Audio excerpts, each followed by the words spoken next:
There's a quiet truth we often overlook in the rush of everyday life. Your living room, the very heart of your home, isn't just where you relax or entertain. It's where your energy breathes. And more than that, it's where your energy chooses to rise or collapse. Think about that. Because here's something most people never stop to realize. Your living room is always speaking even when no one's in it. The colors on the walls, the objects on the shelves, the light that filters in or doesn't, all of it forms a silent conversation. And the question is, are you truly listening to what it's saying back to you? I want you to pause for a second and think, when you walk into your living room at the end of a long day, what does it give you back? Does it feel like relief? Or does it quietly drain you further?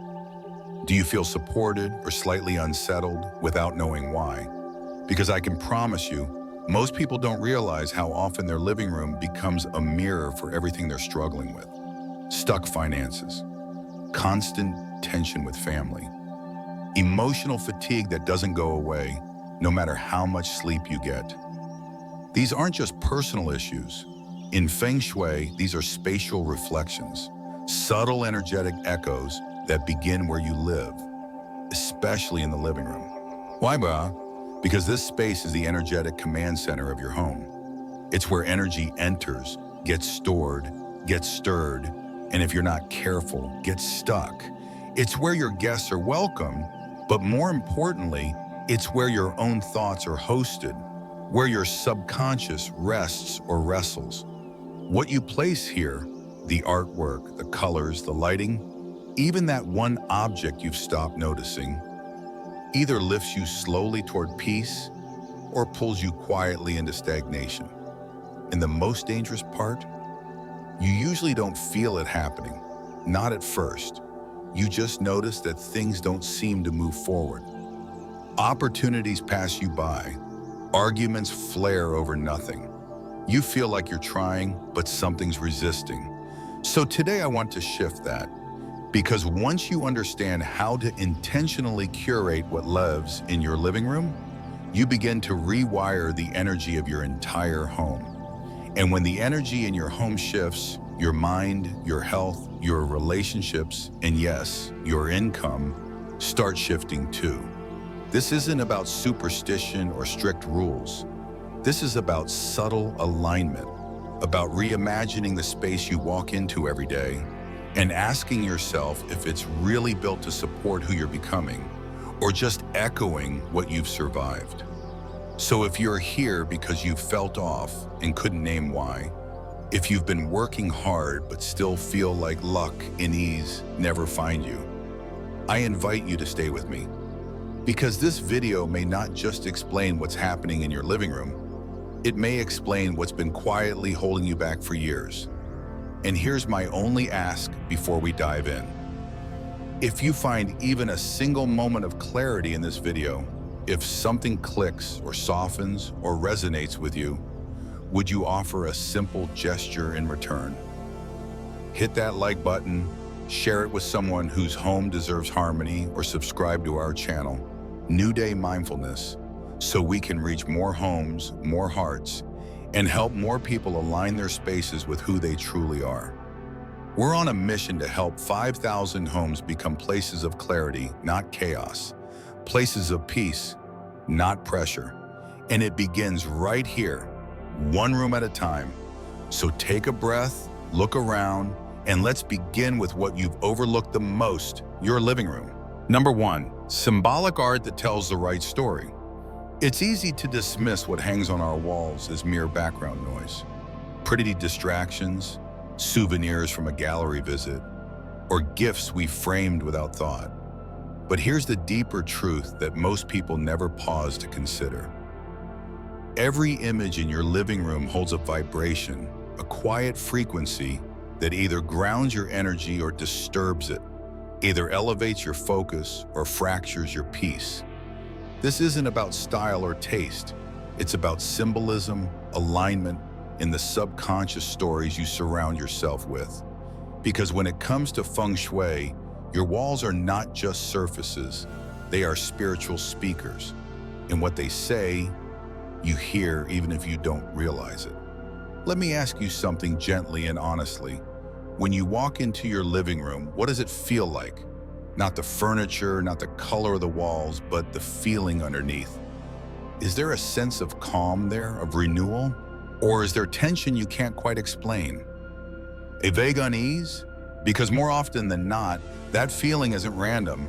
It's rooted in the silent symbols you've placed around you. And nothing holds that weight more powerfully than your art. Every image you hang is a mirror of the emotions you invite. That black and white photo of a child sitting alone on a curb, at first it might feel poetic, even soulful.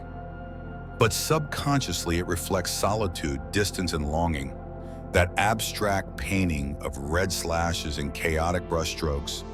It may look expensive, modern, even intellectual, but energy doesn't care about status.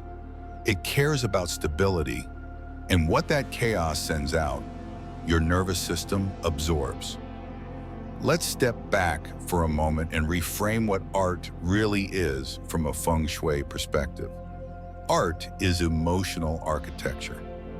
It doesn't just decorate, it declares. It declares how you feel about the world, how you feel about yourself, and what frequency you want to amplify or extinguish. This is especially true in the living room, because the living room is your energetic welcome mat. It's where people form impressions about your space and where your energy either rises to greet them or sinks to protect itself.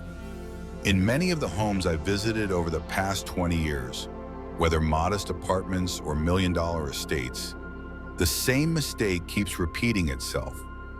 Art that contradicts the energy the owner says they want. One woman, a successful creative director, told me she wanted more peace and ease in her life. But behind her couch was a massive canvas, storm clouds rolling over a sea, dark waves crashing, no horizon in sight. She called it beautifully moody, but her home wasn't craving mood, it was craving balance. Within a few minutes of standing in that room, you could feel the emotional turbulence mirrored right there on the wall. Her relationships felt strained. Her sleep was light. She couldn't explain the sense of low-level tension that followed her. But it made perfect sense once we looked at what was silently framing her daily space. The images we see daily become the beliefs we carry quietly. This is especially important when we talk about symbolic resonance. A lone tree in winter may seem peaceful, but it can symbolize isolation. A painting of a bridge can invite movement and transition. But if that bridge is broken or obscured, it may subtly echo uncertainty. Abstract expressionism can be beautiful, but not when the emotions are unresolved or hostile. And religious or spiritual iconography, when not fully understood or aligned with your personal beliefs, can sometimes disrupt clarity more than it invites grace. You don't need to be an expert in semiotics to know when something doesn't feel right. Your body knows. Your breath knows. You walk into a room and feel heavy. You don't want to sit where you used to. You avoid certain corners. These are signs, not of superstition, but of energy mismatches that your intuition is quietly trying to correct. And often the fastest way to start restoring harmony isn't to repaint the whole room or buy a new sofa. It's to change what you see when you look up. Choose art that tells a story you want to grow into, not one you're trying to escape. For example, images of movement, birds in flight, flowing rivers, sunrises. These create subtle upward motion in the chi of the room. Paintings of family unity, children playing, people gathered around a table, arms linked in joy. These cultivate connection and reinforce emotional safety. Nature scenes, especially those with layered depth, soft light, or rising hills, bring in grounding and expansiveness. Even abstract works can work powerfully, so long as the colors soothe rather than overwhelm, and the shapes flow rather than fracture. Let me share a small moment that may help bring this home. One of my clients had a painting in her living room she'd inherited from her aunt. It was a dense, abstract piece, dark, angular, filled with sharp transitions. She said she never really liked it, but kept it out of obligation. Her daughter, a sensitive teenager, avoided the room entirely. When I asked how the space made her feel, the answer was immediate: claustrophobic. We replaced that painting with something simple, a watercolor landscape of sunlight pouring through trees. Her daughter started doing homework in that room the same week. The client began using it for meditation. The change didn't come from the paint. It came from giving permission for the space to reflect peace, not pressure. Now, that doesn't mean you can't have dramatic or moody art. But if it's in the living room, the place of connection, conversation, and clarity, it should not disturb more than it anchors. There's a time and place for reflection, but your living room isn't your shadow box, it's your sanctuary. And here's where Feng Shui offers a deeper invitation. Don't just decorate with what pleases the eye. Decorate with what uplifts the heart. Don't just hang what was gifted, hang what's aligned. Don't just follow trends, follow truth. Because energy is not a design trend, it's a life principle. And it starts with what you choose to surround yourself with every single day. So let me gently ask you now, what story is your art telling on your behalf? Is it speaking hope or heaviness, progress or paralysis, belonging or absence? The answers aren't in the brushstrokes, they're in how your spirit responds to them. And if you feel something in your home has been quietly pulling you downward, making you feel less inspired, less connected, or just a little more tired than you used to be, start by looking at what's hanging on your walls. That might be where your healing begins. This is why, at New Day Mindfulness, we don't just study aesthetics, we study alignment. We don't follow fads, we follow energy. And the moment you begin to see your space not just as a container, but as a conversation, you unlock the true power of home. One image, one choice, one breath at a time. Number 2, earth-connected decor, stones, pottery, and stability. When the world outside feels chaotic, when conversations turn tense, when family members pass through like strangers, when you're sitting in your living room but feel like your thoughts are still pacing around the kitchen, it's often not the people or the plans that need rearranging. It's the pulse of the space. And when that pulse races, when it stumbles or when it disappears entirely beneath digital noise and cluttered surfaces, there's one element that knows how to return it to rhythm. Earth, clay, stone, things that don't move fast but don't fall apart either. In Feng Shui, the earth element is the stabilizer. It doesn't push, it doesn't pull, it grounds.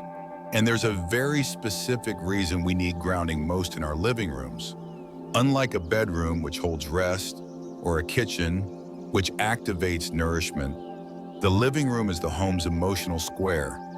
It's the crossroads of conversation, relaxation, decision-making, and entertainment.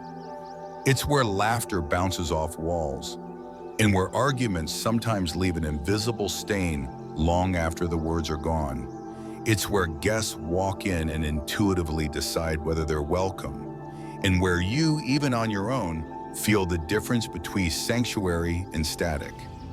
So when this emotional square feels unstable, anxious, or overly energized, it's usually a sign that something grounding is missing. And that's where earth-connected decor becomes more than just beautiful. It becomes medicine. Think of clay pots, not the mass-produced, glossy ones, but the imperfect, sun-dried, hand-formed kind.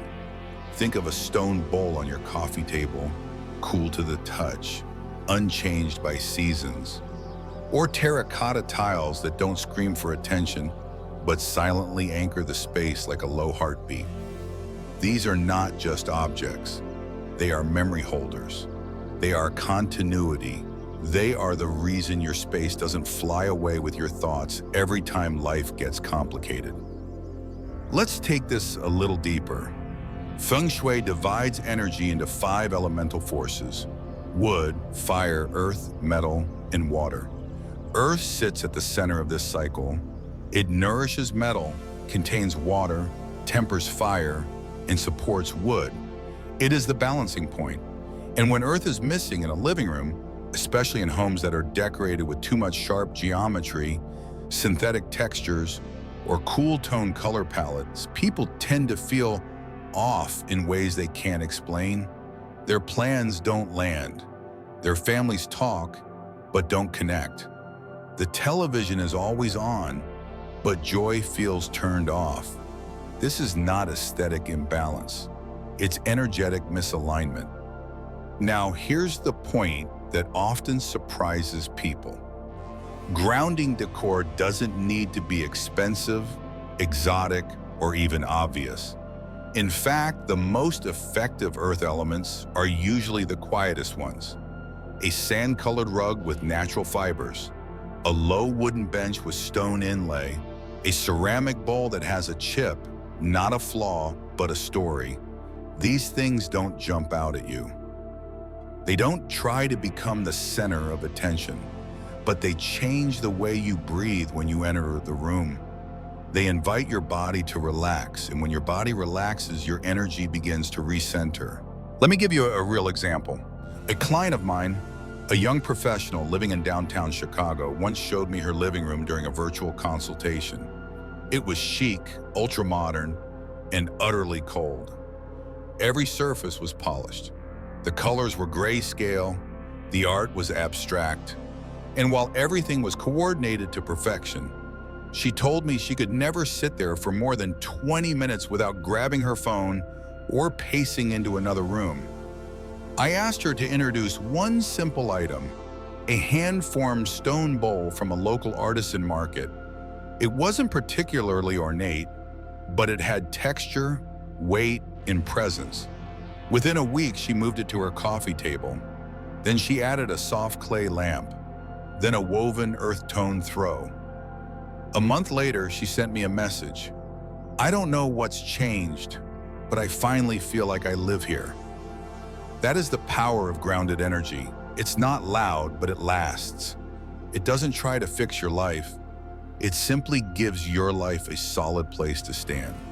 And for many of us, especially in the kind of world where we're constantly scrolling, switching, updating, and reacting, having even one room in the home where energy slows down, that's not luxury, that's survival. Now, you might be wondering, do I need to redo my entire living room? Absolutely not. Feng Shui never asks you to renovate. It simply invites you to realign. Start with one thing, a terracotta bowl near your entry, a piece of raw clay art on the bookshelf, a stone coaster instead of plastic. And pay attention to how your nervous system responds, because you will notice something. That moment of stillness, that softening in your chest, that's not just peace, that's permission. Permission for your home to hold you, not just host you. And just so you know, this isn't limited to theory, let's look at one public example. Jennifer Aniston, whose interior aesthetic is admired across the design world, once shared a glimpse into her home in an Architectural Digest feature. The standout wasn't her high-end furniture. It was the grounding pieces, carved stone sculptures, low pottery bowls, muted earthen tones. Her space didn't sparkle, it settled. And that's the goal. Because grounding energy doesn't impress, it soothes. And in a living room, that's worth more than any brand name could buy. So if you've been feeling like your living room is always off, that conversations don't flow. That relaxation escapes you the moment you sit down, look around, not for what's loud, but for what's missing. Does your space have earth? Does it have weight? Does it have stillness? Or is everything either shining, moving, or buzzing with energy that keeps you on edge? Because here's the truth that every Feng Shui master learns the hard way. An ungrounded home creates ungrounded people. And no amount of hustle, healing crystals, or therapy appointments can fix what a simple piece of natural stone can stabilize. At New Day Mindfulness, we don't just teach decor. We help you listen to what your space is asking for. not from a place of trend, but from a place of truth. So if today's insight resonates with you, I invite you to begin right here. One object, one intention, one breath of grounded energy. It's enough to shift the room, and when the room shifts, you will too. Number 3, wooden elements. So the breath of growth. It doesn't take a trained designer to walk into a room and feel that something is either growing or wilting. Some spaces feel like they're inhaling possibility. Others feel like they're exhaling defeat. And often, the difference lies in something as simple and silent as the materials we surround ourselves with. Let's pause right here. Think about the last time you ran your hand across a wooden table. One that was solid, well-crafted, with warm grain lines that told stories older than your home itself. Now ask yourself, what was the feeling that followed? Calm, grounded, open. That's not decoration. That's vibration.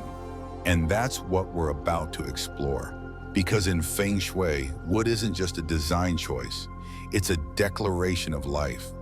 It's the energy of spring, of growth, of healing, of a new chapter quietly beginning without asking permission. And in your living room, which often holds both the echoes of your past and the plans for your future, wood becomes more than aesthetic. It becomes a breath of fresh energy in a space that's been holding its breath too long. Let's get specific. You see, in the 5-element system, wood corresponds to the energy of the East, symbolizing birth, ideas, creativity, and self-development. It's the part of you that says, I'm not done becoming who I'm meant to be. So when you incorporate wood into your living room with intention, what you're really doing is reminding your space and yourself that growth is still possible. Not forced, not chaotic, but organic, gentle, real. And here's the point I want you to truly sit with. Many people feel stuck in life, not because they lack discipline or ambition, but because they're living in rooms that no longer reflect movement, vitality, or possibility. When your coffee table is glass, your shelves are metal, and your flooring is synthetic, you may be unknowingly surrounding yourself with surfaces that don't breathe, that don't carry the vibration of renewal. And over time, that stillness becomes your mood, your momentum, your mindset. Let's take this deeper. Imagine a simple wooden frame around your family portrait. Not plastic, not black metal, but hand-sanded oak or maple. It warms the image. It gives your memories a place to land that feels alive. Or maybe it's a wooden bowl on your coffee table filled with fresh fruit or lavender. Or a bookshelf that isn't just practical, but curved, intentional, with visible joints and textures that remind you that life isn't perfect, but it is always unfolding. This isn't just style, it's subconscious communication. It's saying to your nervous system, here, you are held. Here, things grow. And that's why even therapists and healers often decorate their consultation spaces with elements of wood. It's not just for looks, it's for calm, for trust, for forward motion. Now let's not pretend every piece of wood equals good feng shui. Color, grain, shape, and even placement matter. A jagged, splintering wooden sculpture in the center of your room? That's not wood in the healing sense. That's aggression in disguise. A wood cabinet blocking natural light or crammed with clutter? That's not grounding, that's congestion. But soft, flowing grain, rounded edges, upward lines, that's what breathes energy into the room like an inhale after a long-held tension. Let me offer you a story here, because stories stay with us. A client of mine named Teresa lived in a downtown condo that felt more like a showroom than a sanctuary. Metal everything, chrome shelves, glass coffee table, gray everywhere. She said she felt sharp all the time, on edge, like her thoughts were brittle. She had everything stylish, but nothing that soothed her soul. I gently suggested she bring in 3 wooden items: a carved wooden lamp base, a walnut side table, and a reclaimed barnwood bench under her window. Nothing fancy, no big renovation. But within 3 weeks, she said her evenings changed. She sat longer, journaled more, slept deeper. One night she caught herself smiling at nothing in particular, and she realized her space wasn't silent anymore. It was singing again, not loudly but steadily. That's what wood can do. It won't shout for your attention, it won't dazzle like crystal or shine like brass, but it will hold your energy gently. It will remind you of roots even when you feel untethered. Now let's talk harmony, because wood doesn't live alone. It dances beautifully with earth and water. So if you want to strengthen its impact, pair a wooden coffee table with a pale green throw. Place a potted plant beside your bookshelf. Add vertical decor that mimics trees or growth. Think tall vases, long candle holders, or bamboo screens. The key is upward motion. Progress, healing without noise. But here's where many people make the mistake. They buy a trendy wood piece and expect miracles. Feng Shui doesn't work like that. Intention must precede intervention. Ask yourself, what aspect of your life needs movement? Is it your health, your relationships, your finances? Then let your wooden elements speak to that. Choose a frame that holds your future, not your past. A table that gathers conversation, not clutter. A shelf that says, I have room to expand. Because your living room is not a museum. It's not a showroom. It's not a container for your stuff. It's an energetic biography of who you are and who you are becoming. And wood, more than any other material, reminds you that you are not finished, that your best chapter might just be the next one. So as you scan your space now, be honest. Are your surroundings allowing you to evolve? Or have they become stagnant witnesses to a version of you you've already outgrown? Don't be afraid to edit, to release, to replace. One smooth plank at a time. Because Feng Shui isn't about adding more. It's about aligning better. And wood is your ally in that process. In a world that constantly pushes for speed, noise, and productivity, sometimes your greatest act of growth is to bring in something quiet, grounded, and real. Something with rings of time inside it. Something that remembers where it came from and reminds you where you're going. And if you're ready to make that shift, not just in your living room, but in how your home supports your healing, I invite you to keep going with us in this series. Every object has energy. Every space has a story. And here at New Day Mindfulness, our mission is simple: to help your story feel lighter, clearer, and more alive, one shift at a time. Number 4, soft lighting, the invisible harmony. There's a reason you sigh deeper in candlelight than under ceiling fluorescence. That might seem like a small detail, a matter of preference or atmosphere or even aesthetics. But in Feng Shui, it's far more than that.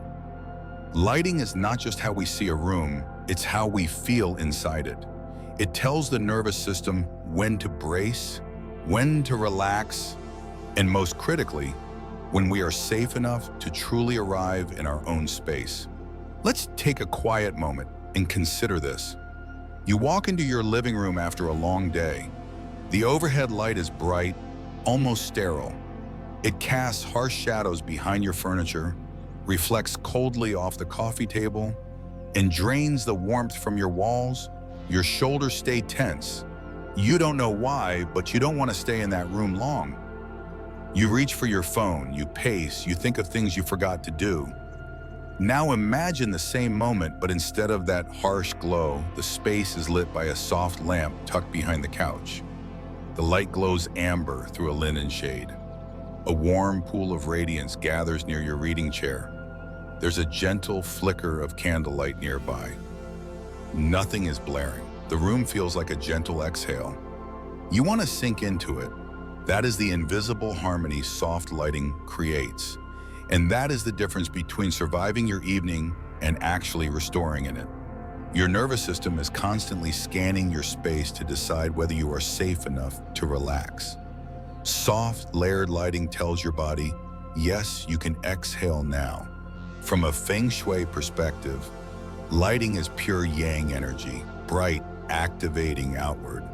But in the living room, especially one meant for connection, healing, or intimacy, too much yang without counterbalancing yin is like trying to have a heartfelt conversation under a spotlight. You don't soften, you don't share, you endure. That's why harsh overhead lighting is one of the most disruptive and most overlooked design mistakes in American homes. Most people don't think twice about the fixture the builder installed. But when you keep your living room lit the same way you'd light a warehouse, don't be surprised if your home feels more like a work zone than a sanctuary. Let's explore how to shift that and why it matters more than you think. Start with the basics. Most living rooms are designed with one dominant ceiling light. It's usually centered, bright, and unlayered. That alone is enough to make the space feel flat, clinical, or overstimulating. And in Feng Shui, the moment your energy is overstimulated, your qi, the life force, starts scattering instead of settling. The living room becomes a space of constant transition. You move through it, but you don't land. That's a problem, because this is where families gather, where children play, where evening talks deepen, or where they should. When the lighting undermines that, so does the connection. Soft lighting isn't just visual, it's emotional. It slows the breath. It lengthens your presence. It tells the body, linger here, heal here, love here, and that has real consequences. Families report fewer arguments after shifting to layered lighting. Children sleep more soundly. Conversations go deeper. The atmosphere of a home literally transforms, not with new furniture, not with a renovation, but with one change: the way the room is lit. So what exactly does layered lighting mean? It means having more than one source of light and more than one type. A good Feng Shui lighting strategy includes ambient light, general illumination, task lighting, like a reading lamp, and accent lighting, candles, lanterns, or wall washes. And it means being intentional about when you use which. A few practical tips. Swap out harsh LED or cold tone bulbs for warm, soft white ones, between 2700K and 3000K. Use lampshades made of natural materials, linen, rice paper, cotton, that diffuse light instead of spotlighting it. And place lighting at different heights. A floor lamp behind a couch, a table lamp near a sideboard, a candle on a coffee table. This creates layers of glow instead of a single beam of glare. Add dimmers wherever you can.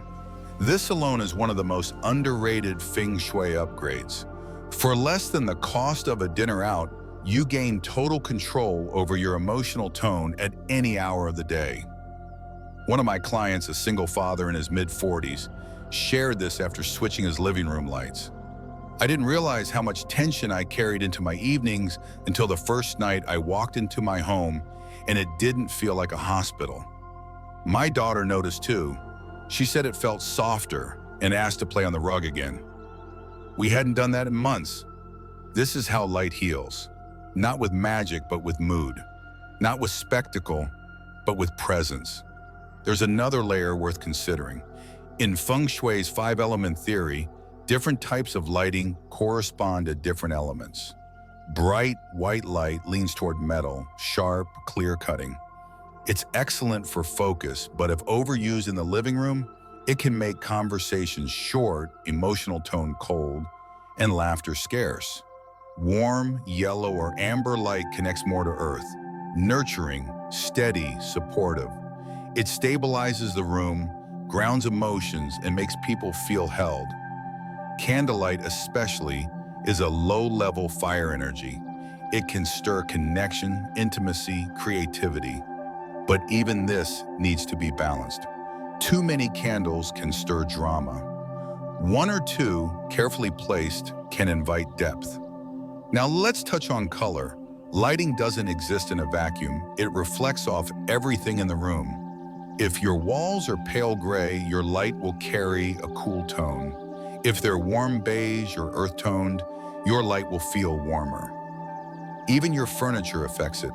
That's why when people say, "I changed the bulbs, but it still feels cold," I ask them, what are the lights reflecting off of? What energy is your room echoing back? This is how Feng Shui sees lighting, not just as functionality, but as emotional feedback. If your light creates sharp shadows, your nervous system registers contrast. If it's soft and diffused, your breath slows down. And when the breath slows, healing begins. Let's bring it full circle.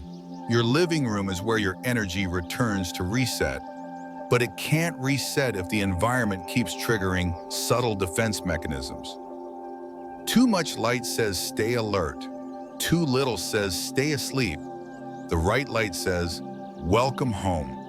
And that's the energy we're aiming for, a place where your body can unclench, your family can reconnect, your soul can finally exhale. So tonight, before you sit down in your living room, ask yourself, what is this light telling me? Am I invited to rest or required to perform? Am I held or just lit? And if the answer feels off, maybe it's time to change the bulb. At New Day Mindfulness, we believe every home deserves to feel like a sanctuary, not because it's perfect, but because it's intentional. And soft lighting is one of the simplest, most powerful intentions you can set. If this part of the journey resonated, stay with us. There's more energy to harmonize, more peace to invite. And if you haven't yet, a like, a share, or a subscribe helps us bring this mission to 5,000 more homes that are ready to breathe easier, live softer, and align with clarity. Number 5, living plants, breathing companions.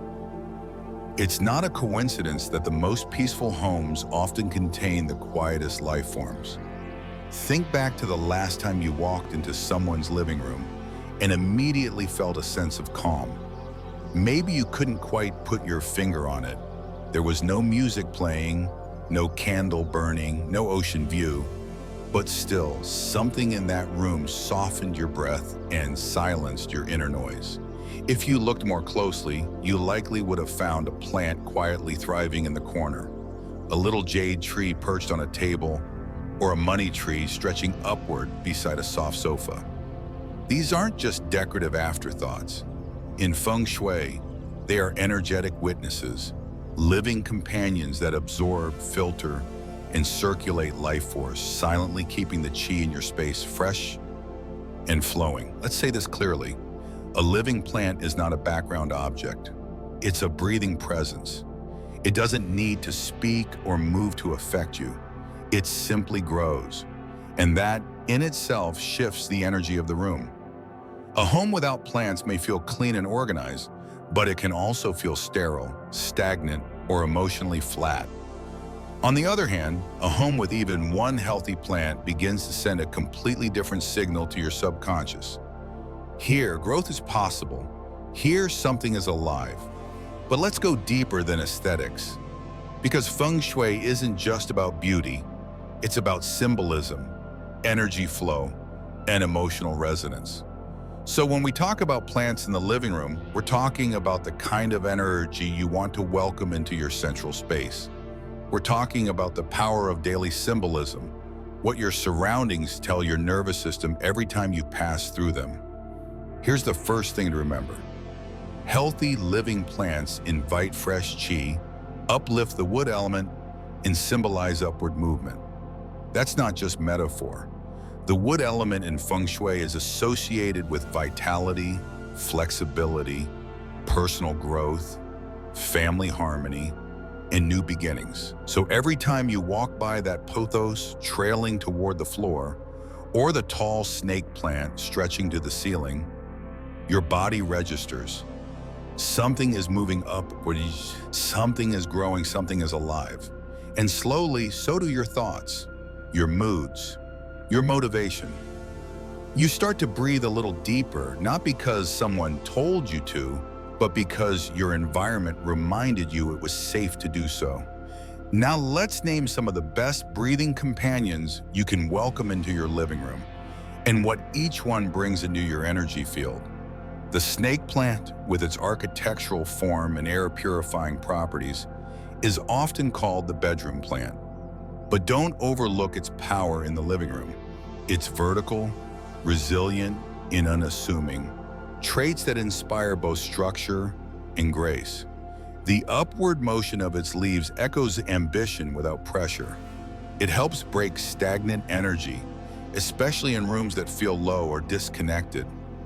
The money tree, often braided at the base and wide-leafed on top, doesn't just attract financial flow. It also symbolizes rootedness and expansion. Its 5 leaves per stem represent the 5 elements in balance. When placed near a window with indirect light, it encourages clarity in decision-making and harmony in shared spaces. The jade plant, also known as the friendship tree, brings in the energy of trust, consistency, and quiet prosperity. Its round, thick leaves hold moisture and suggest long-term resilience. This plant is particularly useful in living rooms where conversations happen, as it helps anchor relationships in grounded, dependable energy. Peace lilies, with their soft white blooms and rich green foliage, help purify emotional energy. In Feng Shui, white is associated with clarity and closure. A blooming peace lily in your living room can gently hold the emotional residue of arguments, past conflicts, or grief, quietly transforming it into peace. It's a plant that listens, and sometimes that's what your living room needs most. Are you starting to see the pattern? These aren't just household accessories, they're emotional barometers.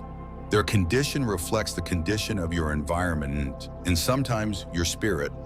That's why so many people instinctively buy a plant when they move into a new place, or gift a plant when someone starts a new chapter. We may not say it out loud, but deep down, we all recognize what a living plant symbolizes: hope, potential, renewal. And yet, this brings us to an important Feng Shui warning. Not all plants bring beneficial energy. Dead, yellowing, or decaying plants are worse than no plants at all. That's because they don't just fail to offer vitality, they actively drain it. A dying plant doesn't say life is here. It says, I'm struggling to survive. And when you keep it in your living room, your subconscious absorbs that message over and over again. It registers stress, neglect, quiet sadness. So if you've been holding on to a wilting plant out of guilt or habit, it's time to ask, what is this plant teaching me? Is it honoring life or prolonging decay?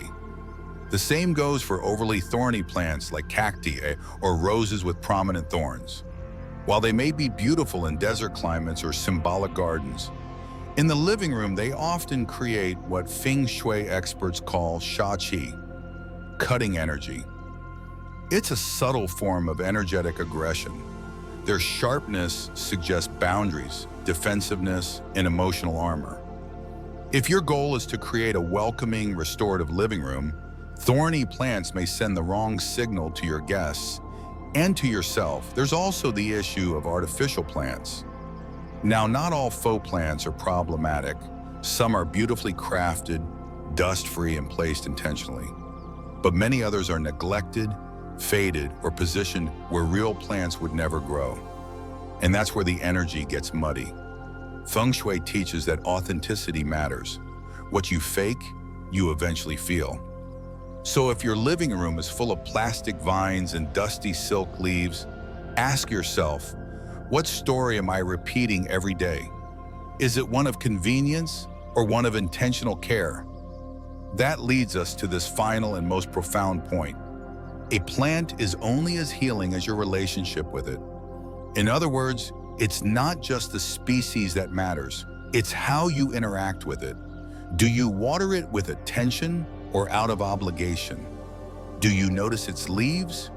Do you sit near it and let it witness your moments of joy and rest?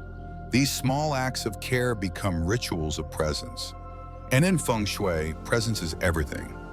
When you care for something living, it cares back, silently, slowly, reliably. Let me share a short story here. One of my clients, a single father, used to keep his living room spotless, but sparse. It felt more like a waiting room than a family space. His teenage son rarely spent time there. After we did a Feng Shui consultation, he decided to bring in 2 large snake plants and a jade plant placed on a low corner shelf. Nothing fancy, just alive. Within weeks, he noticed something shift. His son started hanging out there again. Music played more often. Conversations flowed. The space softened. No one said, "It's the plants." But sometimes energy doesn't need words to work. So if your living room feels emotionally hollow, energetically flat, or simply off, try adding a plant. Not as decor, but as a companion. Choose one that feels good in your hand. One whose color or form speaks to you. Place it where it will see light and life. Water it with intention. Then watch not just it grow, but the space around it too. Because in the end, Feng Shui isn't about rules, it's about relationship. And when you build a relationship with something living, you remind yourself that growth is still possible, even in the quietest corners of your life. Number 6, water features. Flowing prosperity. Stuck energy equals stuck income. Flowing water opens doors. That may sound poetic at first, but when you've walked into too many living rooms that feel like they've swallowed their own voice, when the air feels still, the energy heavy, and there's that subtle sense of things not moving forward, it becomes more than metaphor. It becomes a mirror of life. Let's talk about water. Not the leaky faucet in the kitchen or the rain outside your window. I mean intentional water, placed, curated, flowing. Not just for beauty, but for purpose. Because water in Feng Shui isn't decoration. It's movement, currency, clarity. And in the living room, the energetic heart of the home, what flows becomes what grows. Let me start with a question that may hit close to home. How long has it felt like your efforts just aren't paying off? Like you work hard, give generously, care deeply, and yet the money trickles in slow, the opportunities stall, the relationships feel blocked. In Western logic, we look to external reasons. Maybe the economy, the job market, the partner. But in Feng Shui, we first ask, what's stuck in your space? And 9 times out of 10, water, or the absence of it, is telling the story before you ever do. Water in this context is the element of abundance. It carries luck in motion. It doesn't ask for proof of your worth. It asks whether your space allows movement or reinforces stagnation. That's why one of the most powerful and yet most misunderstood tools in your living room is the indoor fountain. Done right, it unlocks flow. In finance, in feeling, in future. Done wrong, it becomes white noise or worse, a silent block in the home's energetic rhythm. Let's slow down and understand what water actually means here. It is not merely decorative. It is the embodiment of continuous motion. When you invite flowing water into your space, you are making a declaration. I am open to movement. I release control. I welcome prosperity in a form I may not yet understand. That's not just an aesthetic choice, it's a philosophical one that begins quite literally at the base of your living room. Now let's get practical. The best placement for a water feature, whether a tabletop fountain, a ceramic basin with stones, or a silent stream, is in the east or southeast corner of your living room. This isn't random. In classical Feng Shui, the east represents health and family, and the southeast governs wealth and abundance. So when you place water in the southeast, you're not activating something superstitious. You're aligning with the natural magnetic pull of that directional energy. But here's where so many people get it wrong. They think water is good, so they place it anywhere. On a shelf above the couch, at the exact center of the room, sometimes even behind the sofa. These placements, while well-intentioned, interrupt flow rather than enhance it. When you put water behind a sofa, you symbolically place instability behind your support. It's like saying, let something unstable carry me, which in Feng Shui is an energetic contradiction. And placing water at the center of the room, known as the Tai Chi point, introduces fluidity to a space meant for grounding. The result? You may feel emotionally scattered, financially inconsistent, or mentally foggy without knowing why. Let's take a moment and talk about the sound of water, because this matters just as much as the direction. A water feature should be soft, rhythmic, gentle, like a breath you didn't know you were holding. If the fountain is too loud, it creates agitation. If it's too quiet, it disappears. But when balanced, it creates what we call a living pulse, something your body sinks to without effort. Think of it like this. A gentle stream near your reading chair encourages calm thought, but a fountain that gurgles like a clogged sink next to your TV, that creates dissonance. And in Feng Shui, dissonance is a doorway through which peace escapes. Now, some of you might be wondering, what if I don't have space for a fountain? That's okay. Water energy isn't limited to physical water. It can also be invoked through imagery, a painting of a flowing river, a photo of a serene lake. Even decor in deep blue tones with gentle curves can mimic the qualities of water. The key is to represent movement, not chaos. Think smooth waves, not crashing storms. Think morning dew, not hurricanes. The message is simple. What you surround yourself with reflects what you give permission to flow into your life. Let me share a quick story to ground this in reality. A client of mine, an entrepreneur who had plateaued in business for nearly 3 years, felt drawn to Feng Shui but admitted she didn't believe in it. Still, she let me walk through her living room.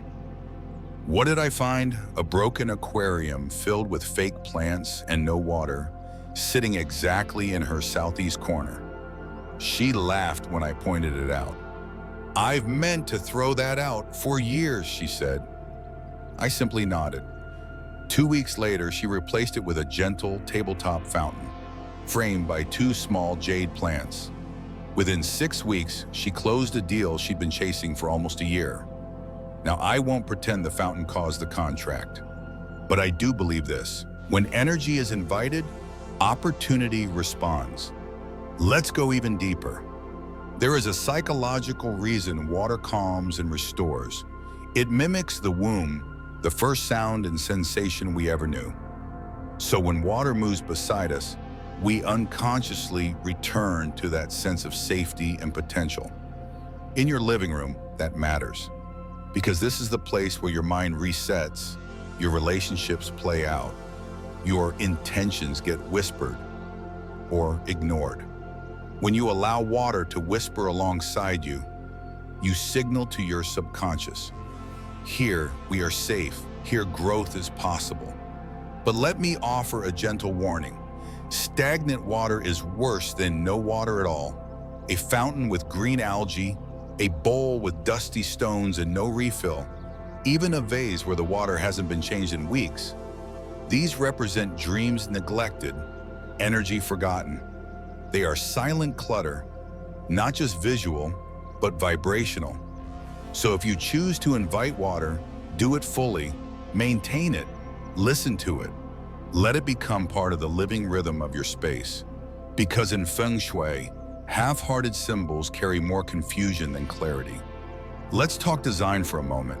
Your water feature doesn't need to be traditional or ornamental. Modern homes often do well with stone-based fountains or matte ceramic bowls with subtle flow. Some even place a bowl with floating petals and gentle LED lighting, a soft nod to the water element without disruption. The principle is less about form, more about flow. Ask yourself, does this object breathe with my room? Or does it demand attention? In Feng Shui, harmony always trumps decoration. Now let me address the skeptics. It's just water, they say, and perhaps they're right, but the moment we reduce elements to objects, we forget that homes are not static. They're energetic. They breathe. And the water feature, small, quiet, intentional, is one of the few pieces that reminds the room to inhale again. And if your space has been holding its breath, this might be your invitation to let it exhale. To you watching this right now, if you felt stuck, unseen, unsupported, ask yourself this: is there a movement in your home? Not of chores or noise or schedules, but of grace, of softness, of symbolic permission to change? If not, this may be the sign to bring water in. Let it whisper what you forgot to say. Let it clear what you didn't know was blocking you. And before we flow into the next element, here's one final thought to hold close.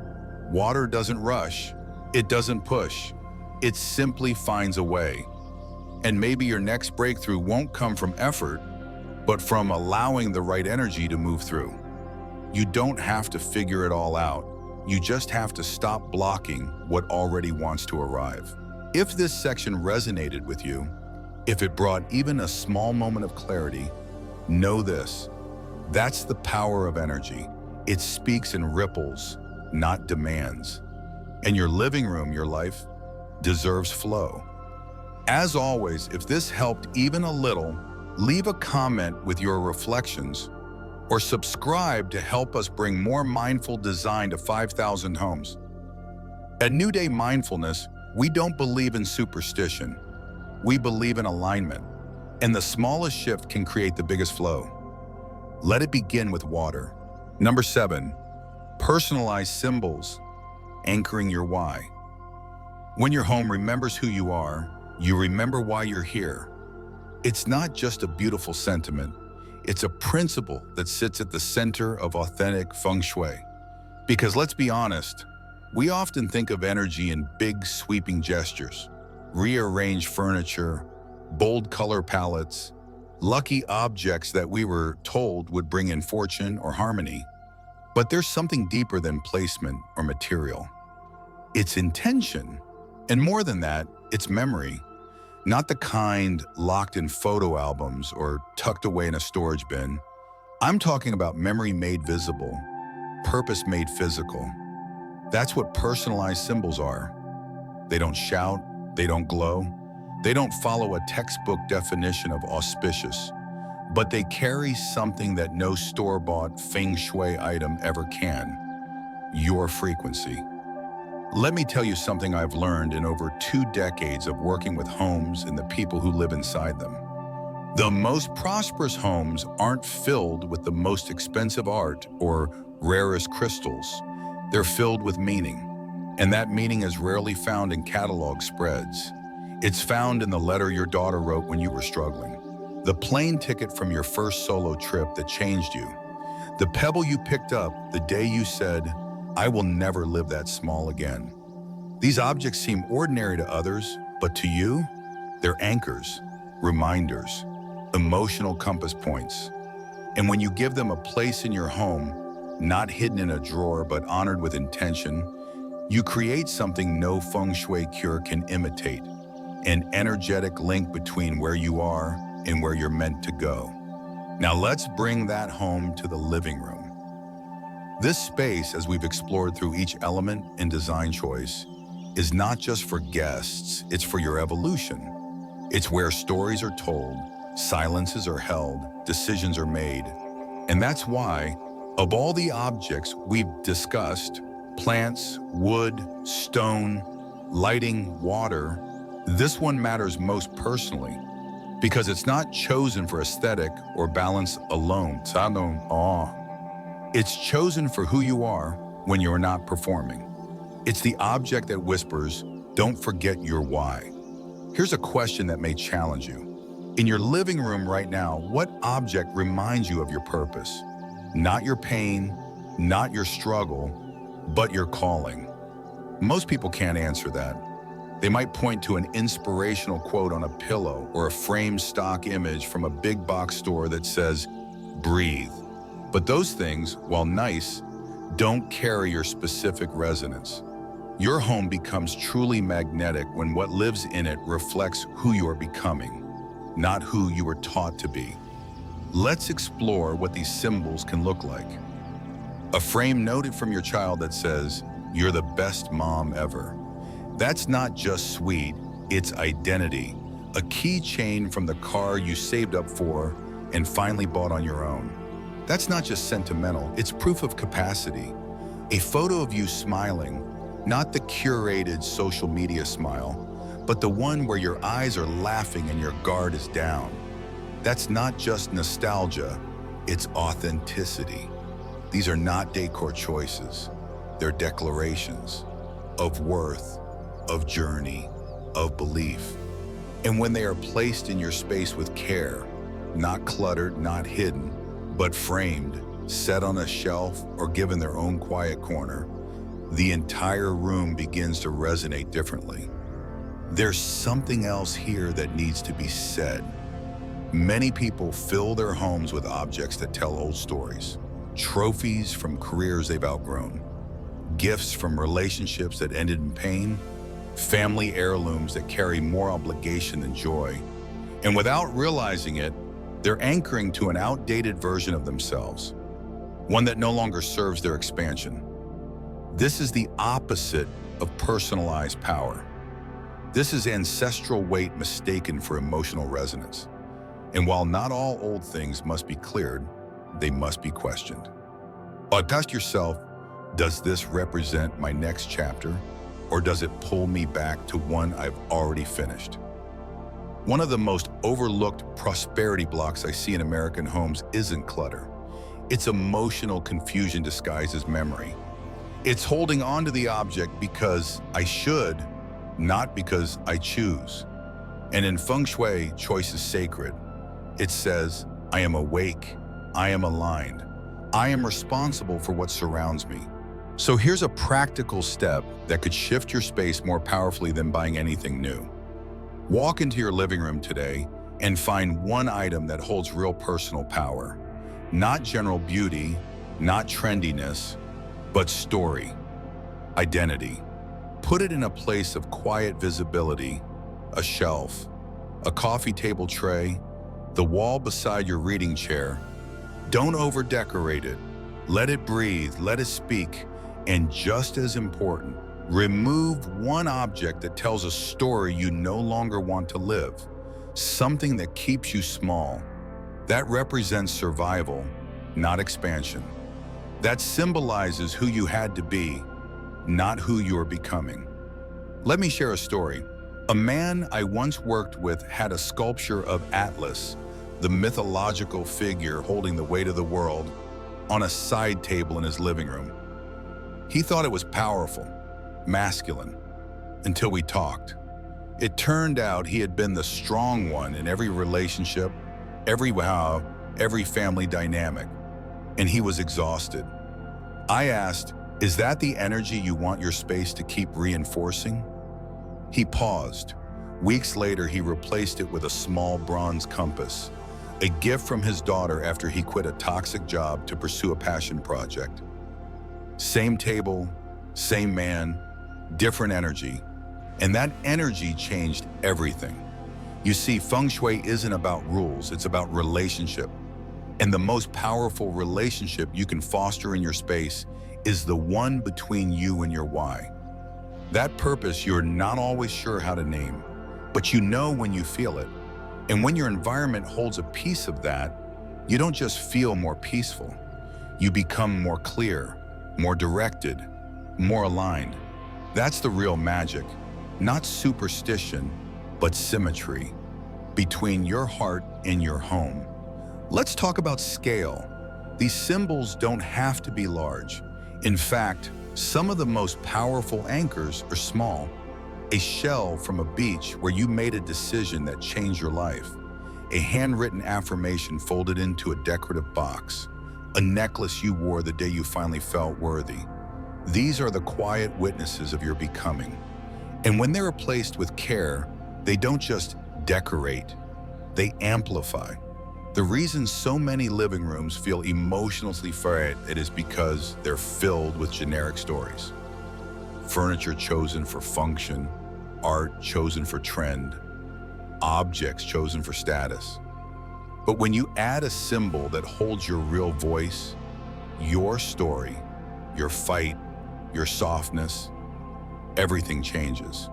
The room begins to hold you, not just house you. I'll close this section with a challenge and an invitation.